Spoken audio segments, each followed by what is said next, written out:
The lighthouse. It was such a dark, filthy night. Through the sheeted rain, the clipper was glimpsed, rolling and plunging, revealed by the rhythm of the rotating beam.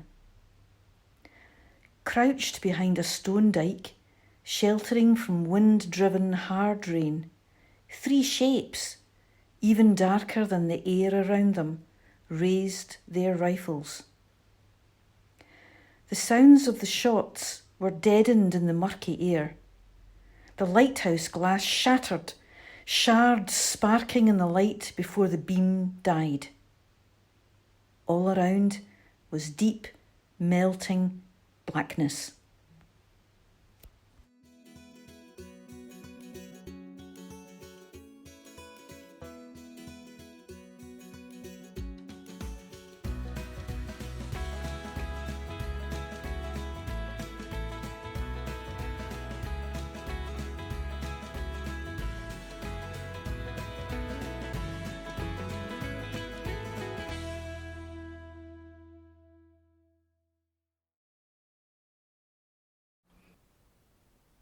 On visiting the Anthony Gormley sculptures. 6 times. That's the name of the installation along the Water of Leith. And along we went, clocking them all, each lifeless figure stuck, alone, gazing off in a different direction. But teeming in between each one, there was life. The river, mallards, water voles and rats, the leafy silence of overhanging birch trees, and there was you, walking and chatting with me. 6 times we stopped, and 6 times more and more we chose to stand still, to stand together on a rock in the Water of Leith and feel the warmth flow from one figure to the other.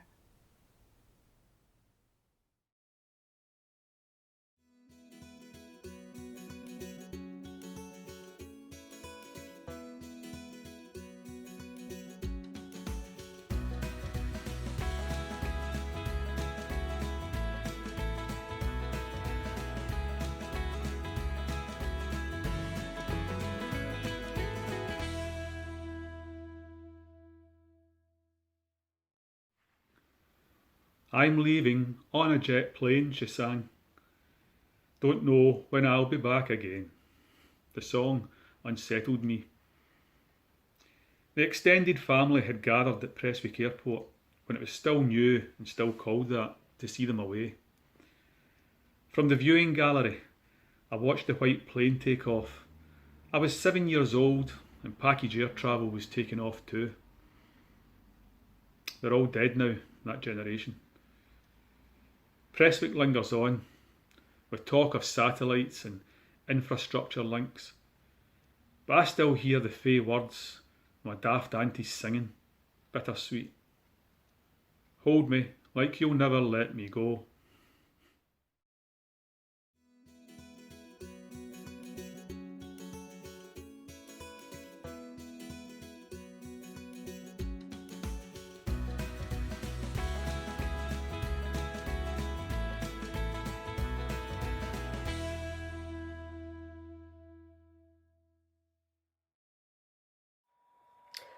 This is called Fictional Escapee. Fog hung so thick in the library's rafters that the librarian could read words in it. Someone had failed to put away a book again without going through the proper procedure, and now the library smelled like Victorian London. She opened the pages of Oliver Twist, traced her fingers along the words to sense the fictional escapee. I'm afraid you'll need to return to your pages. The silence beckoned her into the shelves, and in the fog she saw the outline of a tall man wearing a lopsided top hat. I'm afraid I'm not going back there, sweetheart. Come catch me.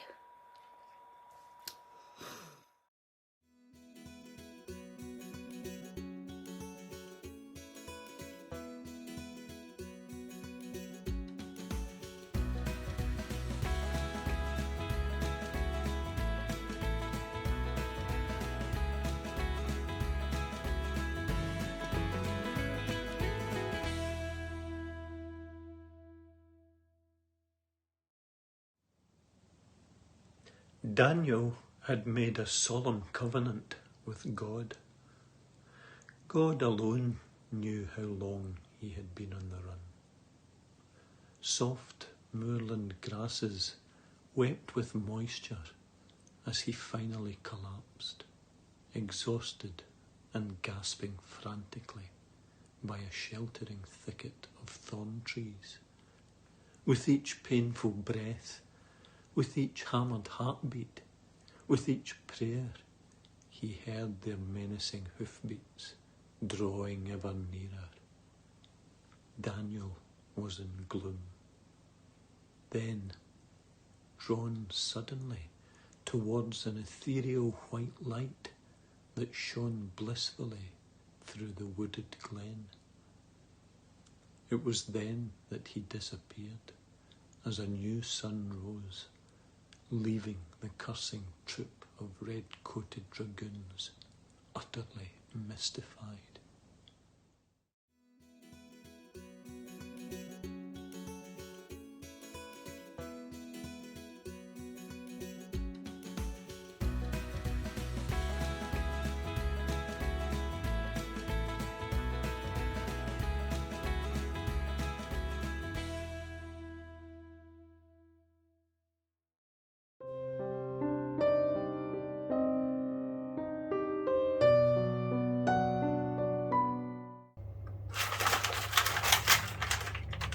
This line of work is murder, Ellie thought, as she tried to direct her wheelchair around the body, but felt the bump of a severed finger.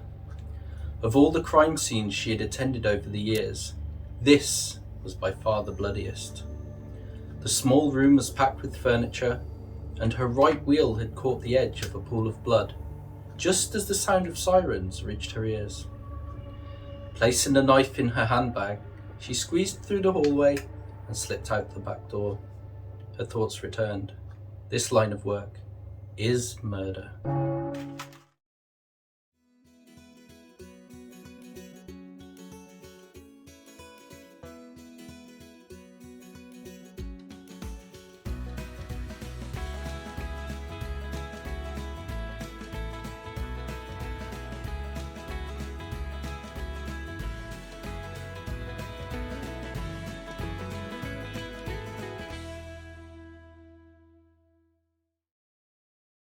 Superpower. The curve of my hip under the bed covers is a giveaway.